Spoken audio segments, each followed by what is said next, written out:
Hello my Seyorias Knights, welcome back to another video where today we're going to be talking about the most overhated anime of all time, Black Clover. Now the way I want to start this video is going to be a little bit different from the way I started my fairy tale video. Instead of focusing on the different eras of anime, I want to talk about self-worth as a concept, because in anime there is an exuberant amount of confident characters. There are characters who like to gloat, that they exude confidence and they stand above the rest as very charismatic, and despite what anyone says, they are unfazed. They clearly have so much pride in themselves. That is a part of self-worth, but where I think we can delve a little bit deeper into self-worth is with Black Clover, and it has to do with Asta's character. And I believe firmly that Asta is one of the most overlooked anime protagonists of all time, because a lot of people don't give Asta the benefit of the doubt, and they miss a core part of his character in the first 2 episodes that make Black Clover great, and that is his self-worth. Now, before filming this video, I decided to go back and watch the first 2 episodes of Black Clover over again, because I wanted to be sure I did not miss anything. I didn't find anything that I was wrong about. I actually found more evidence backing what I was saying, because in Black Clover, you are introduced to 2 babies being dropped off at an orphanage, and one of them is Asta, our main character here, and the other is his brother Yuno. And from the very start of learning about them being given to this orphanage and them being babies, we learn a lot about their character. Yuno is more calm and collected, he's soft-spoken. Asta is the complete opposite.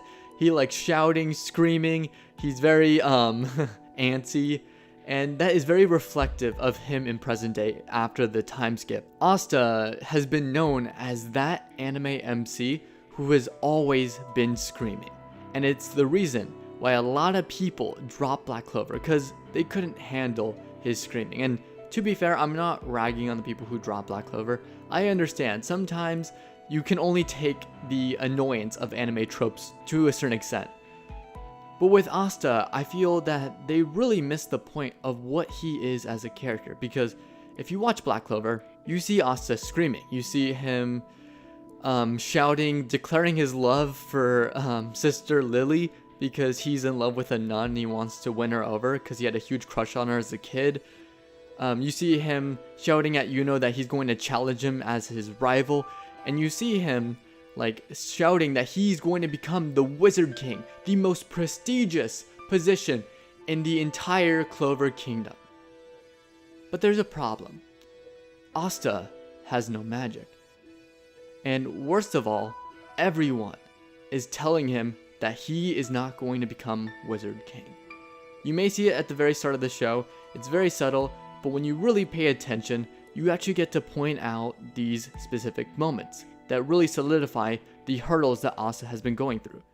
Like at the start of the show, they are in a poor village. He is poor, and he doesn't have any parents, and so that's already a huge hurdle already. And yes, he does have the found family in the orphanage, but his origins are just completely gone.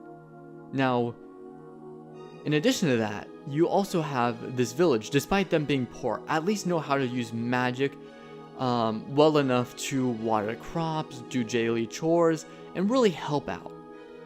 Asta has no magic, and everyone points that out when he takes the magic exam and doesn't get chosen for a grimoire. Meanwhile, everyone else does. He gets made fun of because he's the only one, he's the exception, and he was told come back and try again. And despite everything working against him, despite everyone telling him that he is not good enough, Asta goes back and he works out again. And he keeps working out because the only thing that he can control is just his personal fitness. Because despite everyone telling him otherwise, he will not give up. He will find another way forward. And you see that reflected within later seasons of the show, where despite him gaining a power later, this 5-leaf clover grimoire that has a demon inside that gives him the power to negate magic. He still needs to carry the sword. He still needs to use his own personal strength to fight. And he doesn't have magic to fly. He doesn't have magic to cast chains at people. He just has the sword that he swings around. And despite that, he still finds ways to overcome adversary. Like in the end of season or episode 1, at the beginning of episode 2, Yuno gets ambushed by this disgraced magic knight. And it's through Asta basically learning that there is no way forward, he breaks through and he changes the game. And it's one of the best moments in Black Clover. It really showcases why Asta is amazing, because despite everyone going against him, despite everyone telling him otherwise, he does not give up. But here's the thing. Asta, despite me praising him for all of his virtues and his strengths and his mental fortitude, he does give up in the first episode, or I guess the second episode. He does give up against this fight against this magic knight, because despite him being super strong, despite him carrying such conviction to become the Wizard King, he cannot be a regular magic knight that's been defected. He stands no chance against him. And right when he was about to give up, Yuno tells him and reminds him those two were rivals. And that wakes up Asta and basically gives him the power to beat this rogue magic knight. And it's a cool moment in the show, and it really highlights why Black Clover is amazing. Asta gets overlooked a lot, and the reason why is because he screams a lot. But I want you to look back. I challenge you, look back at the early episodes of Black Clover, and I want you to point out a specific time when Asta truly gave up. He was about to at the end of episode 2, but there hasn't been a single point where he decided that he wasn't good enough, that he was going to give in to what everyone else around him said, because his goal to become Wizard King was to prove that despite them being orphans, despite them being in poverty, despite him having no magic, he is going to become the Wizard King, the person who resides above all, and he's going to give back to everyone around him, making sure that everyone feels included and everyone has the opportunity to rise to his level. That even someone like him, who is not magicless, he doesn't have any magic, can become Wizard King one day. And I think that's what makes Black Clover so beautiful. He values himself above all else, but he doesn't put anyone else down to get to that point. He views himself in such high regard, but he wants to make a change for the better for everyone. And there is instances where characters get powerful, and of course it's all the fantasy bait, all the fantasy shows or isekai shows where it's all like the overpowered MC. And sometimes these overpowered MCs like to put down people or showcase how much stronger or better they are by separating themselves from everyone and just really focusing on their group. Asta is not like that. Asta wants everyone to feel special, and everyone has the potential to be great, despite you coming from a poor background, despite you being harped on your entire life saying that you are not good enough, and despite everyone telling you that you aren't special. He rises above that, and he joins later on the Black Bulls, and he becomes a magic knight. And that's where the series kicks off, and I think the core of what these first 2 episodes set up are the best part of Black Clover.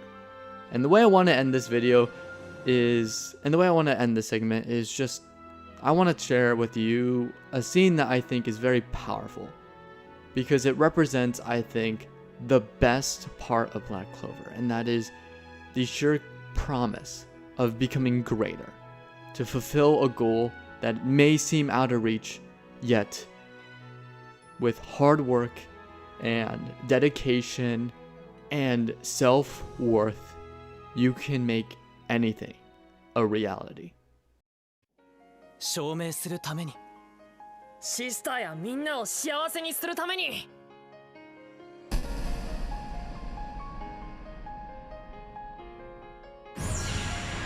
どっちが魔法帝になるか勝負だ。